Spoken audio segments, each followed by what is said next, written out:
I had a big problem at the office today. What happened?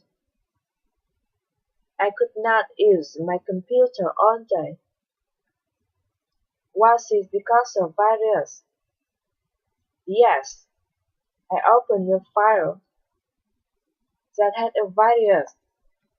Oh no, you must be careful when open files in your email. A virus can make your whole computer crash. It was an accident. I didn't know the file had a virus.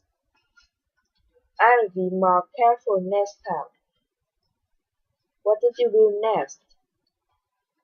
I asked our computer repairman to come to the office. He worked all day to repair my computer, but the real problem is that I may have lost some of my work. Don't worry, the work is probably still on the computer. I can help you get it back.